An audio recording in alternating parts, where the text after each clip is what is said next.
Today on CXO Talk, we're speaking about security and how to manage and lead security in 2023. We're speaking with Kurt John, who is the Chief Security Officer of the Expedia Group, and my esteemed guest co-host is Q Harrison Terry, who is the Head of Growth Marketing for the Mark Cuban Companies. Gentlemen, welcome. Kurt, tell us about Expedia Group and tell us about your role. I am Chief Security Officer for Expedia Group, which means I'm responsible for physical security, IT security, or cybersecurity, as well as privacy. And Q Harrison Terry, welcome back. I love when you're the co-host, and I'm just thrilled to welcome you back. So tell us about what you do and the Mark Cuban Companies.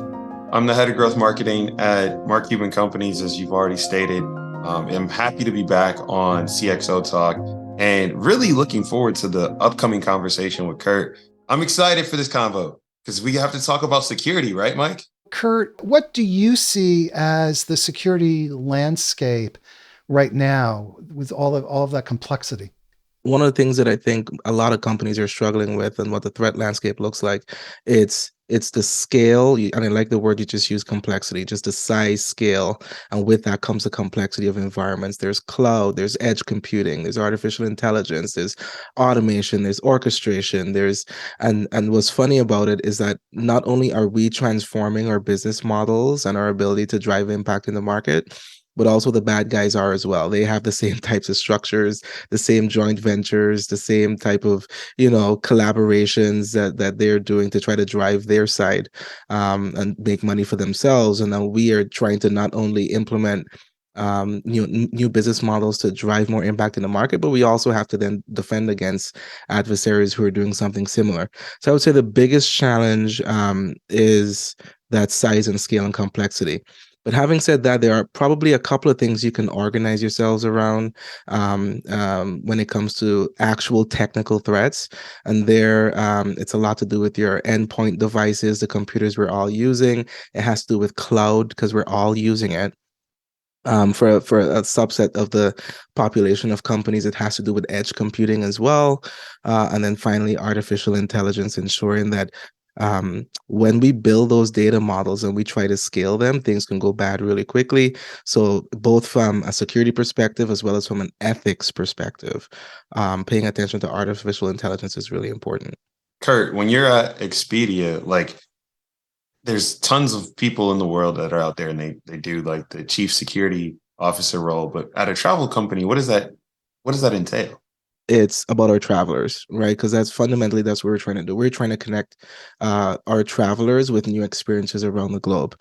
And in order to do that, we need to serve them up with new capabilities, new ways for them to engage and plan their trip.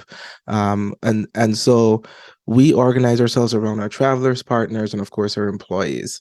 And so a lot of the decisions we make and the questions we ask ourselves and the answers we tend to give ourselves is around travelers, partners, and employees. Now, fun fact about Expedia, and a lot of people don't know this. There's the Expedia.com, but Expedia Group is also owns a lot of other brands as well. And it was interesting. I was talking to a friend of mine, and I was saying, "Hey, look, I'm gonna go work with Expedia now," and they were like, "Oh, wow, Expedia! Expedia is pretty good, but you know who's even better? Orbitz.com. You should probably look into that." And I said, "Oh, okay, I think I will." But at that time, obviously I knew. But Orbitz.com, Travelocity.com, Hotels.com, Verbal, the list, carrentals.com, the list goes on. So fun fact is we drive value in the market through a lot of different brands. How do you think about security across this very broad landscape of different companies, different well-known brands?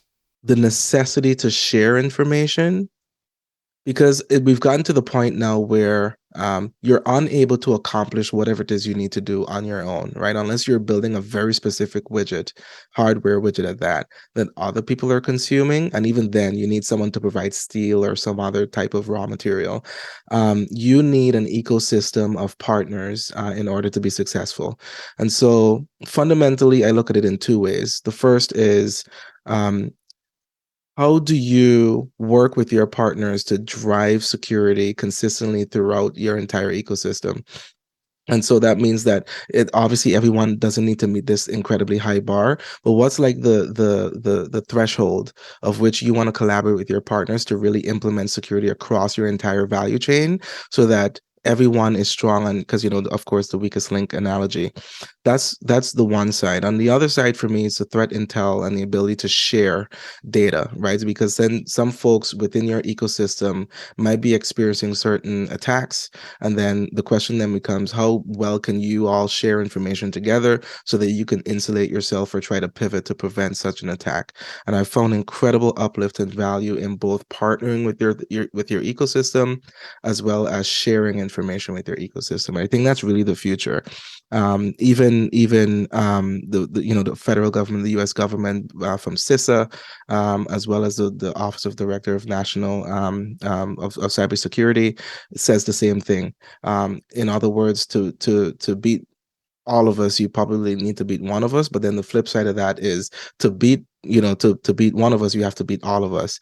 Very convoluted, but essentially what that means is if we all cooperate and share information and just ensure that there's a consistency of controls throughout our ecosystems, I think the US economy broadly, as well as our own individual companies, would benefit quite a bit. How does Expedia think about like internally that decision support system that you're describing? Because it's like, to work across just the organization, everybody has their directives and goals, but in order to reach that alignment, you really do need to be able to frame or lean into some type of support network, and more so specifically around decisions, because I imagine when you're dealing with security threats and things of that nature, you don't have a lot of time. This is not something where, hey, let's come back to it next week or next month or next quarter. This is not specific to Expedia. This is actually could be applied to any company, and has been applied to the companies I've been with before. And anyone can adopt this. Fundamentally, you're looking at two things. I think oftentimes people don't take enough time to actually build out that structure that you just described. It's very much ad hoc, and you want to move from ad hoc to optimized as quickly as you can. And what that means is like consistency of processes. So A, right, what does that your governance structure look like? B, how do you evaluate risk, right, within that organization? And you need a repeatable way to do that. C, do you know your risk appetite? This is very interesting.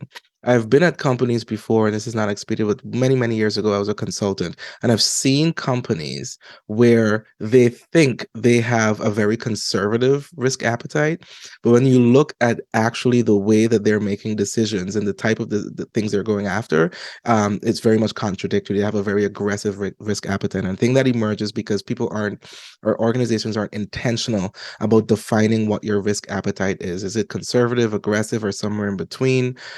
What do you sort of rally around? What are you more comfortable with the risk on versus not? So that goes back to your risk appetite.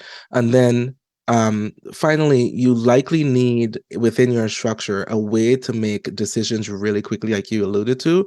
And that means that you likely need to assign certain decisions to certain risk thresholds.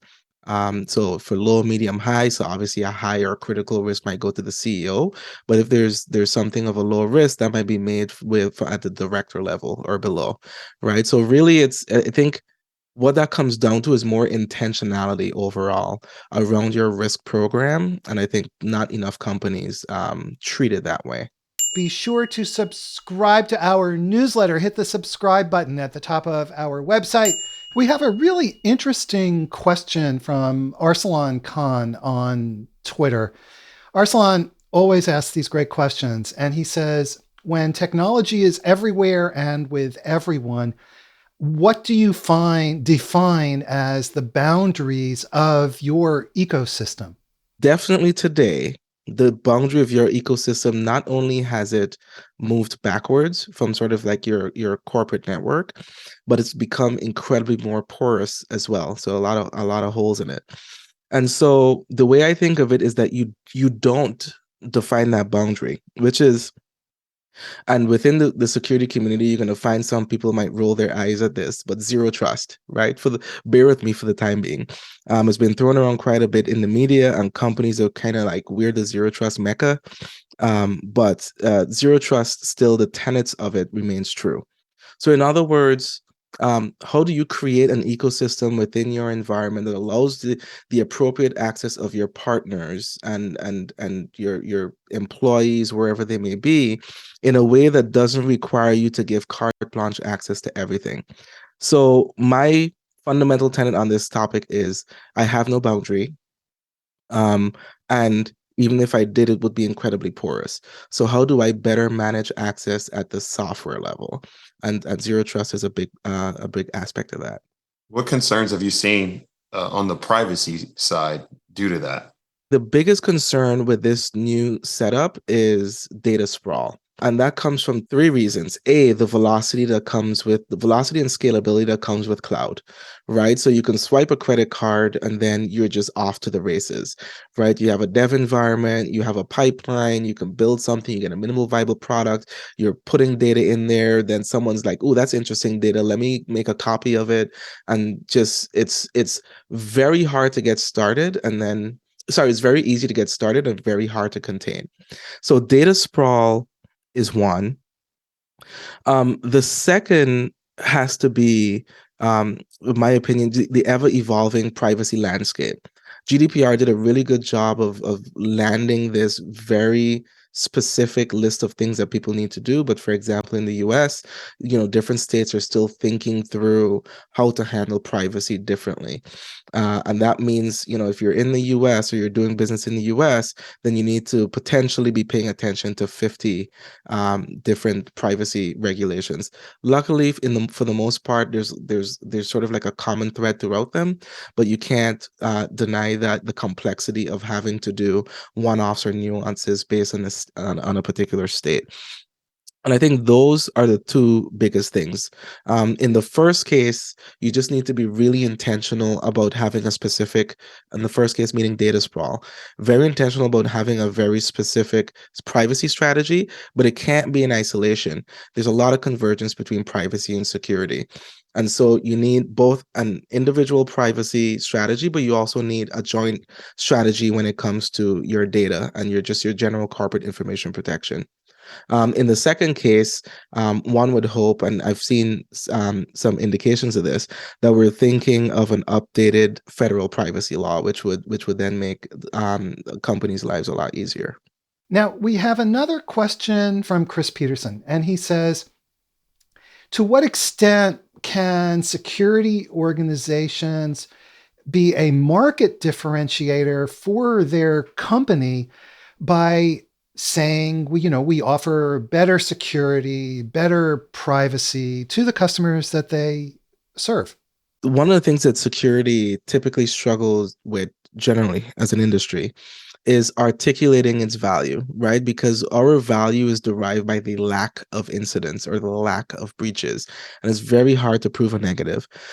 So I've seen more and more, and I tend to call these business value metrics. So there's like operational metrics that you need to drive down vulnerabilities, you need to drive down risk, you need to articulate risk clearly, and so on. Those are sort of operational or risk metrics. Business value metrics are how those activities deliver value to the business. A good example of that is, let's say, for my more security savvy folks, ISO 27001. For those that don't know, it's a and this ties directly to Chris's question. It is a certification by a standards body that you can obtain as an organization. And it essentially says that you are doing a really good job of when it comes to the governance of security within your organization. That is, to me, an excellent example of moving from not just driving down risk, which it does, right? Because it means you've put certain things in place to make sure you have a healthy security program, but then it also becomes a business value metric. Why? Because your partners, if they want to sign a deal with you, might ask you, look, security is really important for us. It can derail our operations. How seriously are you taking it? And then you hand them that certification. And it's not the end all be all, but it's a significant step in the right direction to showing that you have differentiated yourself in the market. That's a really easy example. I think more and more, as you move down the tech stack or you get to more technical outcomes of security, I think you're going to see those also start to get reflected in the market as well. So I'm actually pretty excited about this because it solves an age-old problem, which is the CEO and CSOs in years past spoke different languages, one very technical, one very business centric. But B, whenever the CEO or whomever the board might ask, well, how are we doing? And well, we're doing great, no breaches. Well, if no breaches, do you still really need all that money, right? And so that's a tough conversation. And so now with these business value metrics, it makes it an easier conversation. When you're building the vision of like an environment where there aren't many incidents, there has to be threat vectors or things that you find like prevalent, Correct. and they have different effects on how you set up the not only your internal org but even how you communicate the value of the systems you've put in place, because those are top of mind to you. So are there specific like computer incidents that you find right now very forthcoming or eye-catching? I rely a lot on my threat intel team to kind of show what the general threat landscape looks like and what that means, for example, for Expedia. The other, to your point, is if there are incidents that my security operations team are mitigating or preventing from going live in the environment and blowing something up, then I would also raise those and say, hey, look, within the last 30 days, here's the incidents that we prevented. The and then I'll say this really quickly, but to get to the crux of your question is the way I handle that now is I make an incredibly tight correlation between what my team is focused on and business outcomes. So let's say, for example, a company is focused on building out stronger partnerships with third parties and trying to drive more automation there, then all of a sudden APIs and edge computing is really important to drive that type of business efficiency, then my program needs to pivot as well. Why? Because that's a business strategy that's critical for success, and so my program needs to also pivot with that. So in that environment, just given that you're an e-commerce company and there's tons of e-commerce companies out here dealing with this similar issue, how do you think about fraud? And is that a part of the threat vector that you are responsible for, or is that something where you have to work very closely with like an internal business unit? There's some fraud that starts from a security incident. There's some fraud that starts from a misconfiguration, which some might argue is still a security incident. There's some that might start from a privacy incident, which again, some might argue is the same, but it's a little bit different. And so what it comes down to is a lot of heavy partnership I have found throughout at least 3 to 4 functions generally within the industry. And typically you see skill sets across those. So the best way to think of it is a value chain. And I think of most processes and outcomes as a value chain. So if as an organization, for anyone that's listening, you want to make sure you handle fraud really well, then what's the outcome you're looking for? What steps do you need to make happen? And then focus on driving that process regardless of where they may sit within the organization. Then there's always opportunities to optimize and shift things around, but what you want is the type of environment where you can get an outcome, find the milestones, and then drive horizontally across the various business units. When you think about the government, right? So the government has this role where they're dealing obviously with some of the bad actors at the highest level in this space, but you're seeing so many edge use cases just pop up overnight because you're responsible for this fraud thing. What would a better corporate government alliance on the fraud protection specifically look like in your eyes? If you're not familiar with it, ISACs, it's information sharing and analysis centers. And there are a bunch of different types. There's like the retail and hospitality, there's the financial, there's like electric. These are all intended to be like sector specific and or sector specific groups of companies that focus on specific threats and then share information about it. And what's interesting about your question is that I would argue um, and maybe it's more so in the e-commerce slash consumer side of things, but I would argue most businesses are subject to fraud, right? Particularly if you have weak controls. So maybe a better way that comes to mind, and I've never thought about this before, so it's a really good question, is do we need to start thinking about these topic specific risks that are plaguing, that are running horizontally across multiple sectors and quite frankly plaguing a lot of companies and sectors? So to answer your question is maybe it's a some type of information sharing type situation for specifically for fraud. And Wayne Anderson, who's another regular listener that also asks these great questions, he has two related questions. He says, number one, let me ask you both of these because they're connected. Number one, in a consumer ecosystem where individuals cannot hold a provider accountable contractually, what to you is the biggest board motivator for a security program's incremental investment?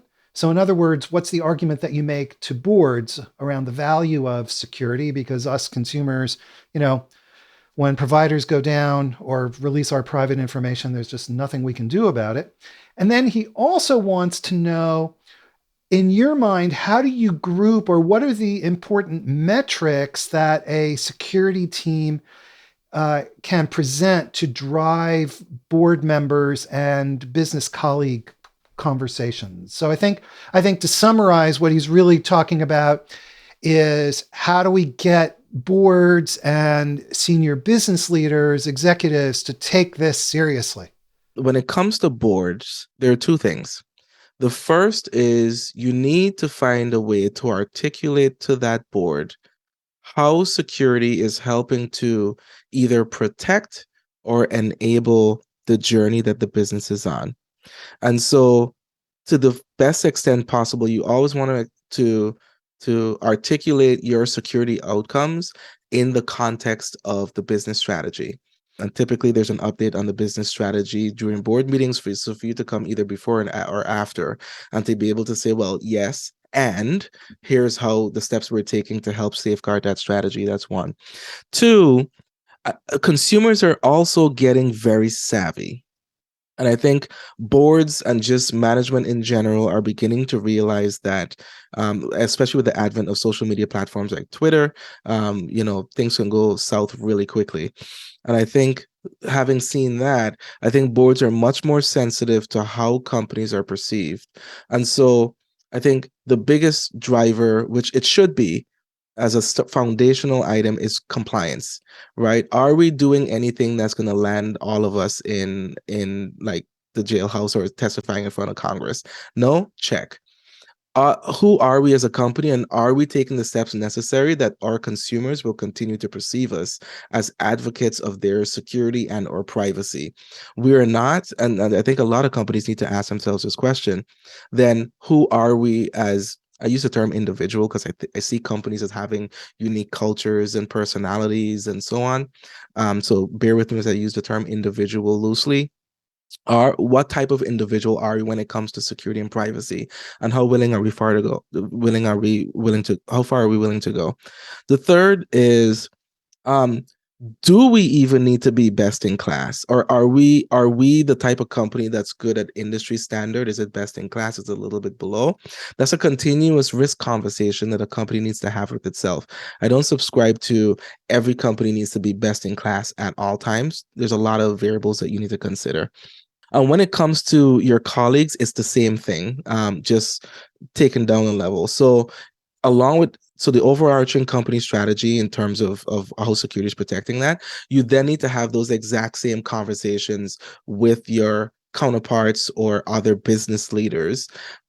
Here's how we're driving security within your organization. It's very topic specific. When it comes to security, you cannot make an even spread except for things like your annual security program. You want to create a specific type of outcome, conversation, whatever you want to call it, with specific business leaders. And then the final thing I would say is you need to be very maniacal about feedback. you have an idea of what it is you want to accomplish. You're going to try your darndest to connect with the board and other business leaders in a way that you think makes sense. You're going to really push for outcomes that make them successful, but you're not always going to get it right. And so you want to have a sort of a closed feedback loop system where you're constantly getting feedback. How did that land? Was it useful? Was it not? And so I'm a big proponent of business value metric. How are we landing? And then getting that feedback to try to if you need to pivot on that business value metric, then you do. I think it's a good answer. When it comes to the boards, there's no quick and dirty response. There's no magic bullet here, right?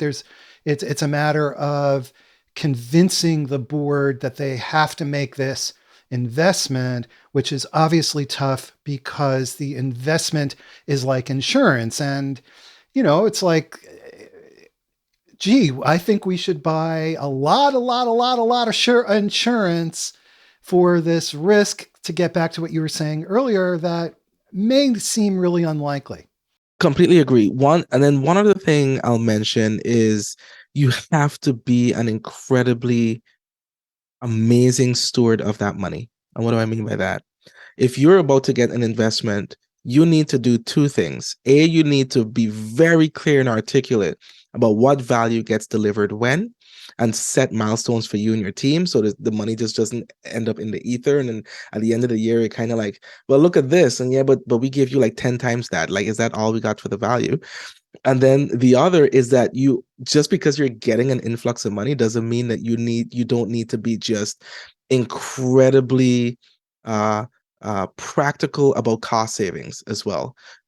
You constantly want to do that. So if there are tough decisions that you need to make in order to drive more optimization and cost savings, it should not, like, you almost need to treat those separately. So you constantly optimize your spend regardless if you're getting an influx of cash or not.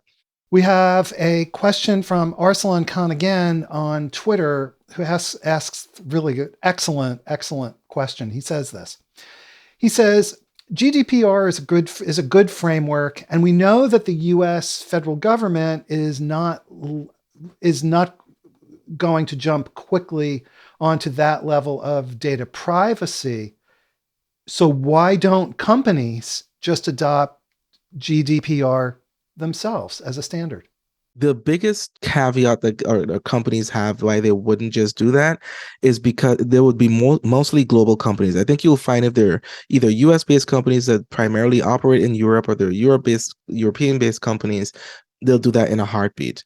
Right. But if you're looking at more global companies, you're going to find that they may be more hesitant to do so, because one of the challenges is their ever evolving privacy regulations as you work your way east or west, right? If you're in the US, and then not to mention the 50 states as well. For example, I know California, just the CPRA, Oregon is looking at one. There's one in Virginia as well. So companies, I think, are hesitant, and what they end up doing is they try to find the common denominator and solve for that until there's a more predictable regulatory environment. So I think that's maybe the key takeaway. So in the absence of a predictable regulatory environment, companies are going to try to do the sort of like the common denominator in order to avoid wasted funds, right? Because you optimize for GDPR, and then a state or two, or maybe a federal law in the US comes along and sort of tosses it on its head. Mike Tyson has a saying where he says, everyone has a plan To until get punched in the face. Exactly.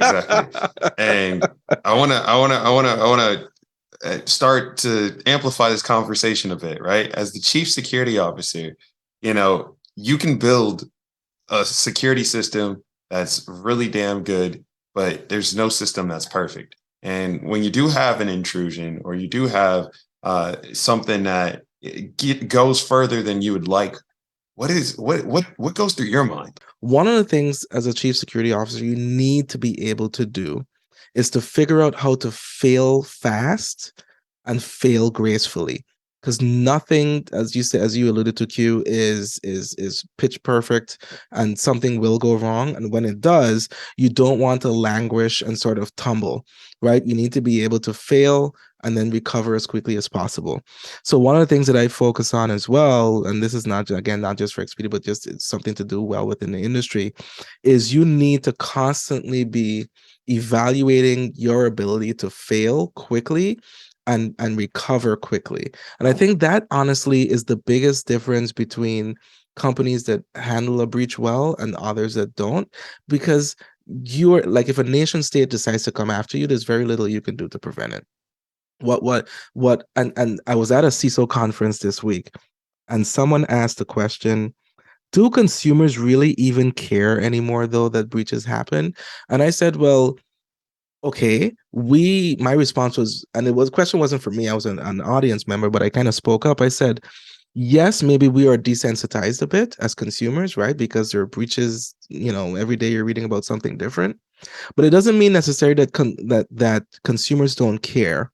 And the trouble that companies get into has shifted from a breach has happened, that's expected these days, to how does a company respond to that breach and what is their communication like?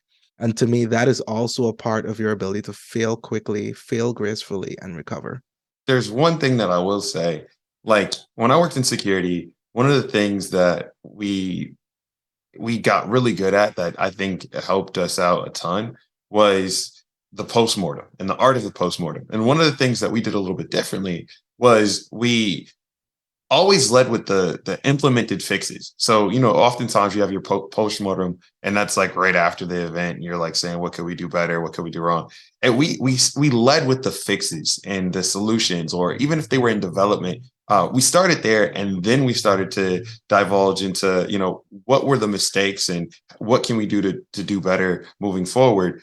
What does the postmortem process at your team look like at the highest level? I would say it's no different from how it should be done, right? So the question then becomes, for me, so the fundamental questions I ask is what just happened and why did it happen?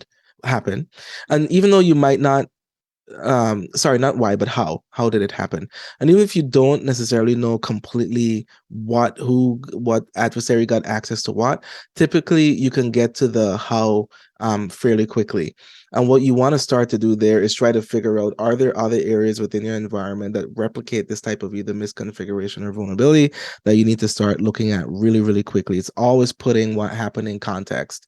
And then simultaneously, obviously, you need to work on like what was accessed, because then there might be some reporting requirements. But for me, it's all about figuring out the how so that I can like stem any type of subsequent breach that might happen. But then after that, I need to get into sort of fixing mode really quickly and be able to communicate clearly to the board and others that might need to get that information. If you could go back in time, let's say you have all the information that you now know today, what would your younger self do when I'm talking about you just got this job, you're brand new into the role, like, because that's it's the top of the year. I mean, there's a lot of people that just got new titles changed, elevated, and they're sitting in the hot seat, and they haven't gotten punched in the face yet. So, what advice would you give to them? There are probably like 4 or 5 things, and I hope I can remember them right. Because the thing about getting into a seat like this, it can be really, really overwhelming. Right, there's like a gazillion different things happening. Everyone needs your time. It's especially as a new CISO, it's really hard to filter out the signal from the noise. And so the advice I would have is make sure you're incredibly clear about your objectives and key results, and always come back to them regardless of how people randomize you. That's what you're looking to deliver. The second thing is, in the security field, there's probably 5 things. There's awareness and training to try to reduce the likelihood that your user population does something silly. There's endpoint protection, just because that's what, most people click on stuff, and you just want to make sure, and I use the term endpoint loosely, right? That includes servers. There is vulnerability management, right? You want to try to spot and get rid of those vulnerabilities as quickly as possible. And then to the extent that you can, there's also identity and access management. If you can nail those 4, I think you are in a much, much better position than a lot of other organizations, quite frankly. And then you sort of build from there. So figure out what your foundation is, build some OKRs to those, and then that is your North Star. You are working on that religiously and let the noise come and go, and you just focus on delivering on those. Chris Peterson earlier had asked a follow-on question regarding the ecosystem, and he says, how does Expedia, but I'm going to generalize this, how does security and IT deal with partner issues like when Southwest Airlines had their disruptions around Christmas? But to generalize, what do you do, or what should one do when the partners have a security meltdown and the data is leaking and you're involved because of that? What should you do? Hopefully you're left of boom, which is sort of the industry term for when something happens. And if you are, you want to start fostering like relationships with your key partners today. Share information, share policies, find out how to get reporting both ways, and so on. So that's what you want to do then. If it's right of center and something's already happened, you also want to like truly be a partner, lean in with your resources and see and ask how you can help. And that's in both directions. Both you as the primary person, maybe there's a third party, but if you're a third party and there's a primary, you also want to do that, because again, without all of us the kind of skin in the game, we're not successful. So build strong partnerships, active partnerships. Arsalan wants to know, what about AI and the role of AI in security, maybe even using AI as an advisor to the chief information security officer? It came to my attention that someone's forked ChatGPT and started doing some analysis and some development around that type of capability with security. And it was interesting because they would do something sort of like reverse engineer that malware that just came in and put the indicator of compromise in this system and so on. Basically just told it generally what to do, and it was able to do all that. So I absolutely think there is a place today, and it's going to be even bigger place in the future for the way AI is going to help abstract a lot of the complexity of security and allow us to focus on outcomes. Now, some people might hear that and think, well, jobs are going away. I disagree. Security is a very complex space, and I think what this does is free up very limited resources to work on more complex and interesting business problems. We have a really interesting point from Carrie Sullivan on LinkedIn. And I'm going to ask this one to both of you because this question gets caught between right square in between you both. Okay. She says, great quote unquote growth mindset thinking. Security is about human behavior as much as it is about having great technology. Getting stuck in the crisis, letting a breach languish is never the right answer.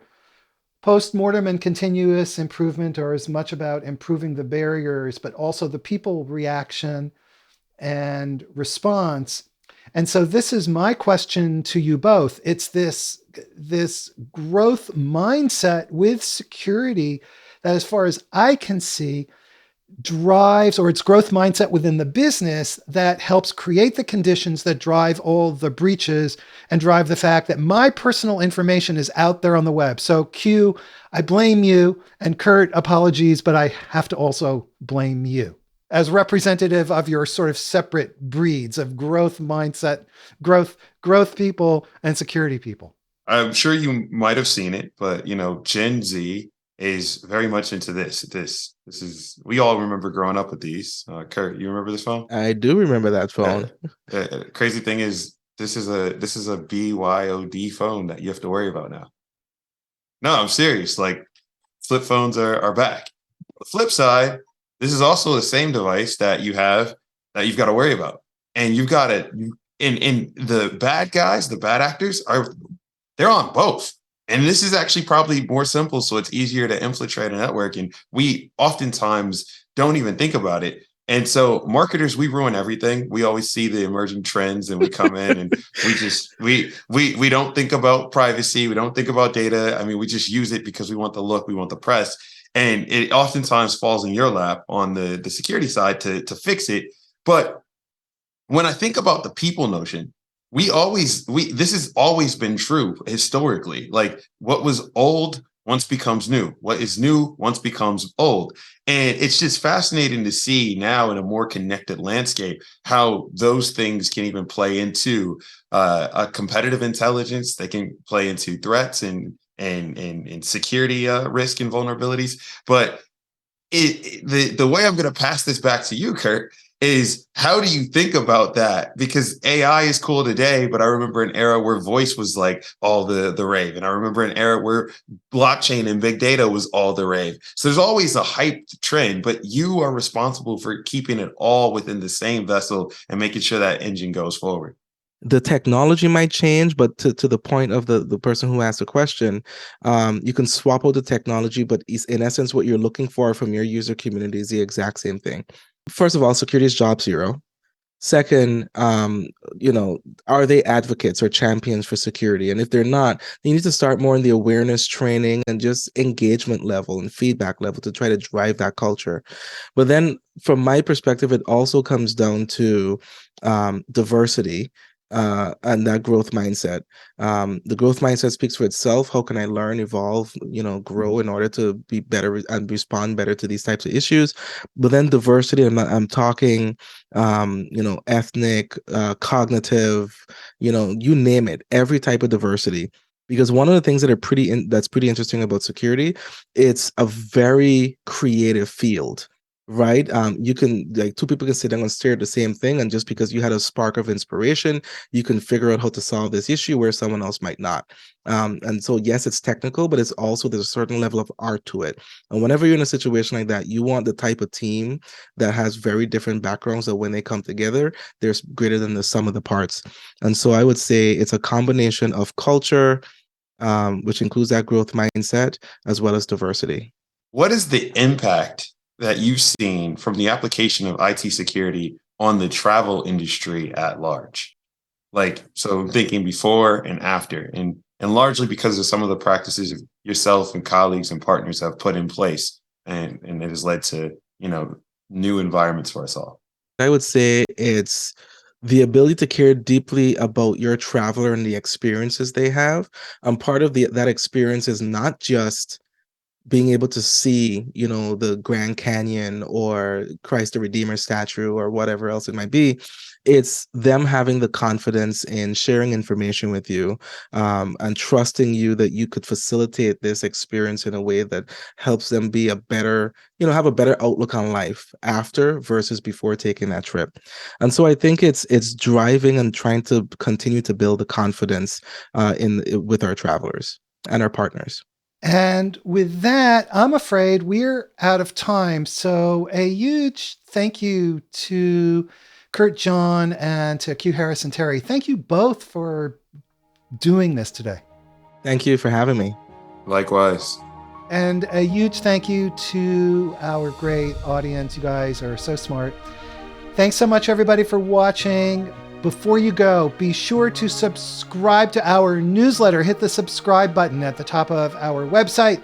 Then to subscribe to our YouTube channel. Check out cxotalk.com, and we will see you again next time. Have a great day, everybody.